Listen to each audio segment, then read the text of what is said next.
நான் வந்து Modi fan. Modi fan, பிஜேபியினோட மோடி ஃபேனு. பட் ஆதரவு பிஜேபிக்கு தான். ஆனால் இந்த வாட்டி நான் பிஜேபிக்கு ஓட்டு போட மாட்டேன், பிஜேபி கூட்டணிக்கு. ஏன்னா அது ஒட்டாத கூட்டணி நான் நினைக்கிறேன், அது சந்தர்ப்பாத கூட்டணி. டிஎம்கே தான் ஜெயிக்கும்னு நான் நினைக்கிறேன் ப்ராக்டிக்கலாக வரும்போது. ஏடிஎம்கே ஜெயிச்சுதுன்னா நிஜமாகவே அமித்ஷா வந்து பெரிய சாணக்கியர் தான். அது எப்படி ஜெயிக்க வைப்பாருன்னு எனக்கு தெரியாது. But as a person if நான் பெட் பண்ணோன்னா ஐ வில் பெட் ஆன் டிஎம்கேல தான் பெட் பண்ணுவேன். டிஎம்கேக்கு 60% சான்சஸ் இருக்குது ரீட்டைன் பண்ணுறதுக்கு. ஏடிஎம்கே 40% சான்சஸ் தான் இருக்குது.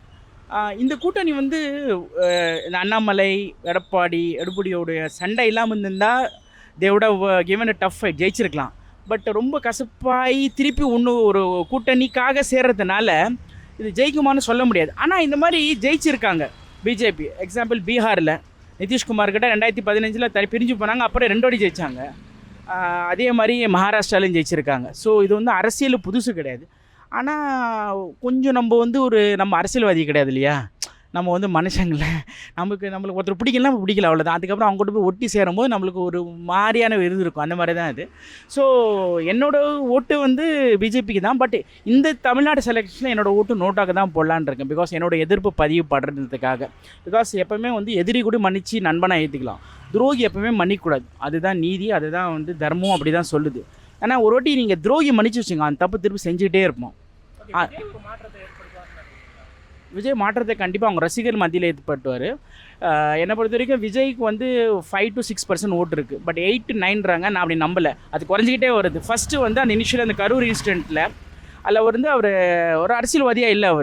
ரெண்டாவது வந்து அவர் வந்து இந்த பார்ட் டைம் அரசியல்வாதியாக இருக்கார். 6 to 6 ஒர்க் பண்ணார், 5 to 9 ஜாப் மாதிரி பண்ணுறாரு. நைட்டில் ஒர்க் பண்ணுறதுல ஒரு தெளிவு கிடையாது. சரி, அவருடைய கட்சியில் ஒருத்தருக்காரு புஷி ஆனதுன்னு அவர் சொல்கிறார் விஜய் 4 இடத்துல நிற்பாருன்னாரு.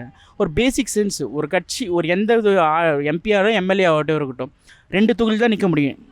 4ன்றார். அவர் கட்சி தலைவராக பொதுச் செயலாளராக இருக்கார். ஸோ அவருக்கே அந்த அறிவுனா அங்கே கட்சியில் இருக்கிறவங்க எப்படி அறிவு இருக்கும்? ஸோ அது ஒரு பேசிக். அது இல்லாமல் விஜய்க்கு ஓட்டு போடுறவங்க வந்து என்ன சொல்கிறது, சுத்தமாக அவங்களுக்கு அடிப்படை பேசிக் சென்ஸே கிடையாது. அவங்களுக்கு அரசியல் ஞானமே கிடையாது. அவங்களுக்கு வந்து டிஎம்கே ஜெயிக்கணும். டிஎம்கே வந்து இது வரைக்கும் போட்டி போட்டு தனியாக நின்று ஜெயிச்சதே கிடையாது. ஃபஸ்ட் டைமு தொடர்ந்து 2 வாட்டி ஜெயிச்சது கிடையாது. ஸோ அது அவங்க பண்ணுவாங்கன்னு நான் நினைக்கிறேன். First time DMK will win consecutive elections. Win பண்ணுறதுக்கு சான்சஸ் நிறைய நல்ல வாய்ப்பு இருக்குது. இந்த தொகுதியை பொறுத்த வரைக்கும் தீநகர் தொகுதி திமுக நல்லபடியாக பண்ணியிருக்காங்கண்ணா. ஏதாவதுனா உடனே நடக்குது. ஏதாவது ஒரு விஷயம் இப்போ இங்கெல்லாம் கூட எங்கள் பகுதியில் வந்து தண்ணிக்கெலாம் வந்து ரொம்ப பிரச்சனை இருந்துச்சு முதல்ல. இப்போ அதெல்லாம் கிடையாது. மழை காலத்தில் தண்ணி நிற்கிறது இந்த இதெல்லாம் போட்டிருக்காங்க. அந்த இதெல்லாம் நல்லா கிளியராக பண்ணி இது முன்னாடி இருந்தவங்க பண்ணதை விட இப்போ நல்லா பண்ணியிருக்காங்க. இப்போ அதனால் இங்கே பொறுத்த வரைக்கும் தமிழ்நாடு ஃபுல்லாக பொதுவாகவே டிஎம்கே நல்லா தான் பண்ணியிருக்காங்க. மகளிருக்கு நிறைய இதெல்லாம் பண்ணியிருக்காங்க. ஸ்டூடெண்ட்ஸ்க்கு முக்கியமாக படிப்பு சம்மந்தமாக நிறைய விஷயங்கள் பண்ணி கொடுத்துருக்காங்க. நான் முதல்வன் திட்டம், அது மாதிரி நிறைய விஷயங்கள் அந்த டைம்லலாம் நம்ம படிக்கும்போது இதெல்லாம் இல்லையேங்கிற மாதிரி இருக்குது. அது மாதிரி நிறைய விஷயங்கள் பண்ணியிருக்காங்க. ஸோ அதனால் கண்டிப்பாக திரும்ப டிஎம்கே தான். தெரில அவர் யாருன்னு எனக்கு தெரிலங்க. டிவிகே கட்சியோட பொதுச் செயலாளர் இல்லைங்க. இங்கே டீனரில் இப்போ எம்எல்ஏவாக இருக்கார் வந்து இந்த தொகுதி ஆள், அவர் எனக்கு தெரியும்.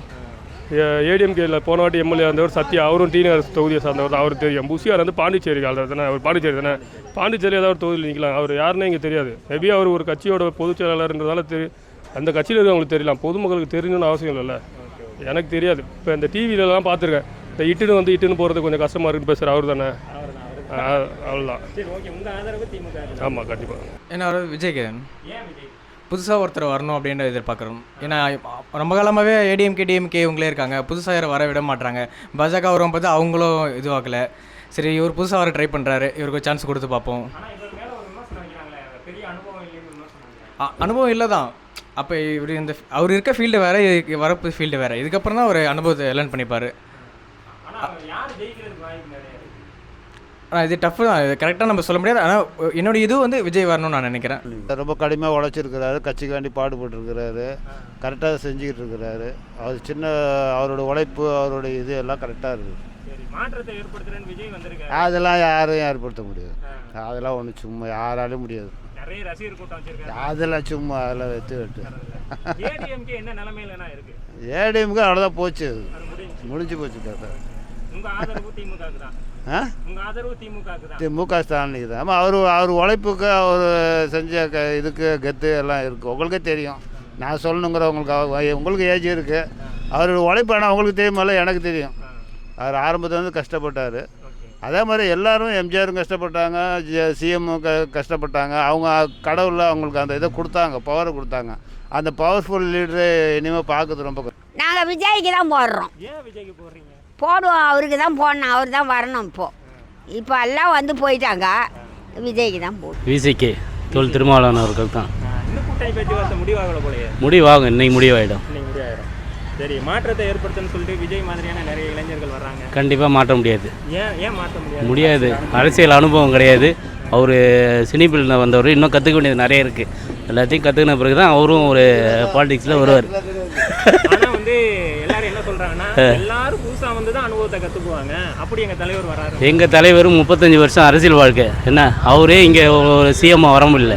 அந்த மாதிரி இருக்காங்க. இன்றைக்கி நேற்று வந்துட்டு இன்றைக்கி சிஎம் ஆகிடுனா ஆகிட முடியுமா? அதனால உங்களோட ஆதரவு திமுகவுக்கு இல்லை, திருமாவளவனுக்கு. திமுக கூட்டணியில் தானே இருக்கு. என்னதான் இருந்தாலும் திருமாவளவன் தான் ஆதரவு. டிஎம்கே தலைமை என்ன முடிவு பண்ணுதோ அவங்க தலைமைக்கு கட்டுப்பட்டு நாங்கள்லாம் வேலை செய்வோம். விஜய் மாற்றத்தை ஏற்படுத்துறேன்னு சொல்லிட்டு வராரு. அதெல்லாம் கிடையாது. இதெல்லாம் எம்ஜிஆர் ஆக முடியாதுங்க. எல்லாருமே எம்ஜிஆர் திராவிட கட்சியில் இருந்து தான் வெளியே வந்தவர், புரியுதுங்களா? அப்படின்னும்போது அதனால் வந்து அவரெல்லாம் ஒன்றும் பண்ண முடியாது. மறுபடியும் ஆட்சி வைக்கிறது திமுக தான். எந்த மாற்றமும் கிடையாது. உங்களோட ஆதரவு யாருக்கு? விஜய். ஏன் விஜய்க்கு ஆதரவு? ரசிகன் தளபதி வந்தால் ஒரு மாற்றம் வரும்னு. ஆனால் விஜய் மேலே ஒரு விமர்சனம் வைக்கிறாங்க. விமர்சனம் 1000 விமர்சனம் வரும். பெருசாக அனுபவம் இல்லை. எல்லாருக்கும் அரசியல் இருந்தால் புதுசாக வந்து அனுபவம் இருக்காது. போக தான் எல்லாம் கற்றுக்க முடியும். அதனால் ஒரு மாற்றத்தை வரணும் வெளில விரும்புகிறேன். அவரால் ஒரு மாற்றத்தை ஏற்படுத்த முடியும். உங்கள் ஆதரவு? எங்கள் ஆதரவு விஜய் தான். டிநகர் சட்டமன்ற தொகுதியில் உங்களோட ஆதரவு யாருக்கு? எங்கள் ஆதரவு திமுகவுக்கு தான். திமுக. ஏன் திமுக? நல்லது நடக்குது, நல்லது செய்கிறாங்க, அதுக்காக போடுறேன். அதனால மாற்றத்தை எதிர்பார்த்து மாற்றத்தை கொடுப்போம்னு சொல்லிட்டு நிறைய பேர். அது நடக்காத விஷயம். அது வேஸ்ட்டு பேசுகிறது. முதல்ல எம்ஜிஆர் இருந்தார், அவருக்கு போட்டேன். இப்போ கலைஞர் மையம் இருக்கார், அவருக்கு போடுறேன், அவ்வளோதான். அது எப்படி எம்ஜிஆருக்கும் கலைஞர் பையனுக்கும் கான்ட்ராஸ்டாக இருக்கு? எல்லாம் அதிமுகவில் தானே இருப்பாங்க. இதுலேருந்து பிரிஞ்சு போனது தானே அது. அதனால் அவருக்கு போடுறோம். எம்ஜிஆர் அதில் தானே இருந்தார் முதல்ல. அப்போ அந்த தாய் கலங்க தானே அதுக்கு போடுறப்ப நான் போடுவேன். மற்றவங்க எப்படி தெரியாது சார், நான் போடுவேன் அதுக்கு. நீங்கள் பக்கா திமுக? ஆமாம். இல்லை, நான் ஏடிஎம்க, ஆனால் திமுகவுக்கு தான் போட்டுக்கிட்டு இருக்கேன்.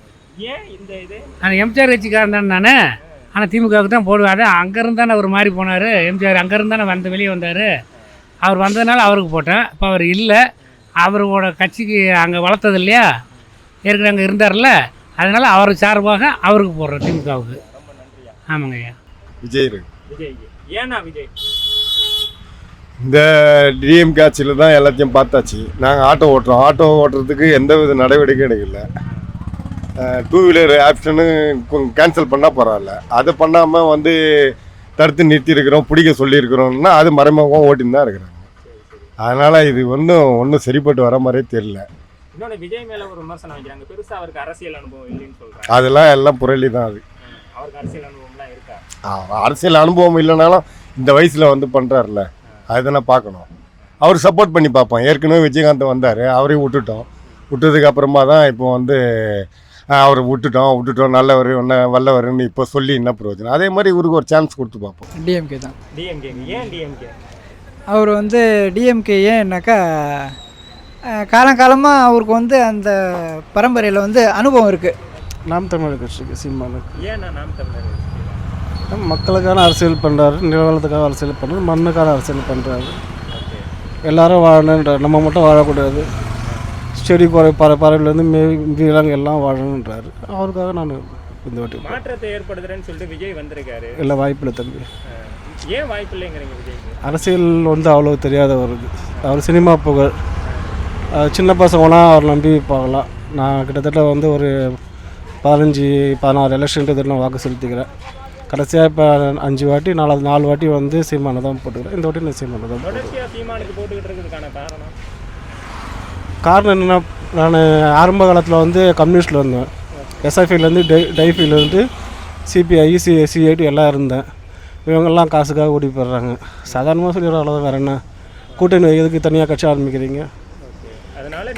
கேரளாவில் வந்து காங்கிரஸும் கம்யூனிஸ்ட்டும் ஆப்போசிட் பார்ட்டி.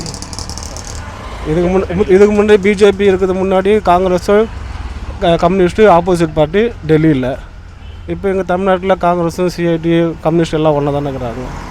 அப்போ உங்கள் இன்றைக்கி எதுக்காக நீங்கள் வந்துக்கிறீங்க? தனித்துவம் கிடையாதுல்ல. ஒரு விஷயமா நீங்கள் பார்த்தீங்கன்னா தனித்துவம் தேவை. அந்த தனித்துவத்தை நீங்கள் இழந்துட்டீங்க. அப்போ நான் உங்களுக்கு போட்டு போடணும் அவசியம் கிடையாது. சீமான் தனித்து நிற்கிறாரு. சீமான் தனித்து நிற்கிறாரு, நான் ஓட்டு போடுவேன்.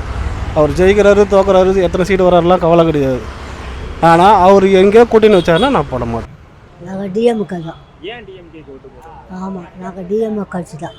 எடப்பாடி ஏடிஎம்கே ஆள் கேண்டிடேட் முக்கியம் இல்லை. ரெட்டை விலைசில் இருந்தால் ஓட்டு வரப்போகுது இந்த வாட்டி கண்டிப்பாக. கேண்டிடேட் முக்கியம் இல்லை இதில். இப்போது ரெட்டை விலை சின்னவங்களோ ஓட்டு கம்பல்சரி போடுவான், ஏடிஎம்கே வரும். இது கேரண்டி. நீங்கள் யாருக்கு ஆதரவு? அதே தான் அண்ணா டிஎம்கே தான்.